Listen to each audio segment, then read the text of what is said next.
As it currently stands, our national government has abandoned this city, and the actions or inaction can undermine our entire city. Everything we fought for is in jeopardy if we don't get this right.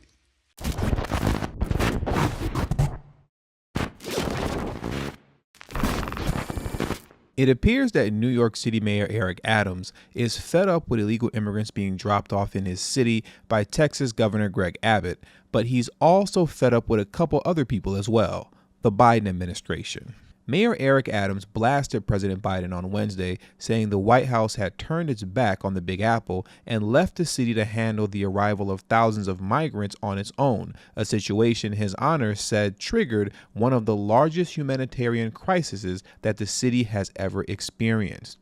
Every service in this city is going to be impacted by the asylum seeker crisis. Every service. And even as we said that for almost a year now, people are still asking the question, why are we cutting? It's called $4.2 billion. Every service in the city is going to be impacted by the asylum seeker crisis.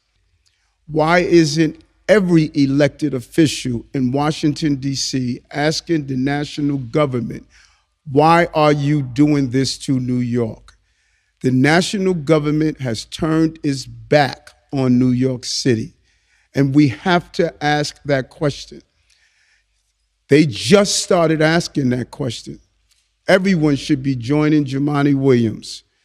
Instead of standing on the steps of City Hall, we should be standing on the steps of the White House and asking the national government, what are you doing to the city of New York?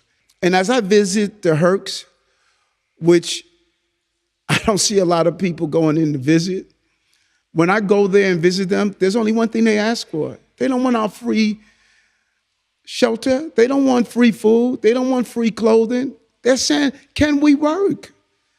Can we work? And we can't point to the failure of the Republicans handing down real immigration reform, because there's things we can do. This is in the lap of the President of the United States. The President of the United States can give us the ability to allow people to work. This is in the lap of the executive branch of the United States of America. More than 55,000 foreigners claiming to be seeking refuge from persecution and violence have arrived at NYC over the past year. Some 200 asylum seekers arrive in the city every day, and it costs $380 per day per household to provide them with food and shelter, according to City Hall. Most of the migrants, about 34,600 of them, are being put up in taxpayer-funded emergency shelters, mostly hotels, with thousands more dropped off at 8 humanitarian emergency response and relief centers. Think about this for a moment. Over 50,000 people come to the city of New York seeking assistance, and we are told you are not allowed them to work. You have to food, give them clothing if they need, give them the basic services that they need. You're supposed to make sure they have 3 meals a day, make sure that all the children are educated. And while you're doing all of that, New York City, we're not going to give you anything in return. A national problem dropped on the lap of a city. The situation will only become more costly and dire next month when the Title 42 health policy is set to expire, the mayor said. The pandemic-era emergency measure that was continued by the Biden administration let officials quickly expel millions of asylum seekers on public health grounds. Thousands of people are waiting to come across the border and potentially end up in New York City. So 52,000 can jump to 100,000. If we don't get this under control. Does this great city a disservice? And we're calling the Biden and Harris administration and the United States Department of Homeland Security. They must use all tools that are available to resolve this issue. The mayor later claimed that in some ways, the city was a victim of its own success because it had paid for sheltering migrants without raising taxes or laying off municipal workers. However, Adams recently ordered the city agencies to slash $4 billion from their budgets over the next 4 years to pay for the massive humanitarian effort. As it currently stands, our national government has abandoned this city, and the actions or inaction can undermine our entire city. Everything we fought for is in jeopardy if we don't get this right. Gotham is set to receive about $1 billion from Albany to mitigate migration costs, in addition to a still-to-be-determined share of an $800 million relief package approved by federal lawmakers. When asked what D.C. has said in response to his repeated request for cash, Adams answered, Mayor, for just a quick follow-up, Mayor, for you, what have you been told by the White House or DHS about why they have not provided the federal relief you're seeking? Still don't know why. We've constantly heard, we understand your pain. We understand your pain. We understand your pain. What does that mean? The basic response is, we understand what you're going through. We understand the difficulties. I don't need to understand. I need help. We need help from the federal government.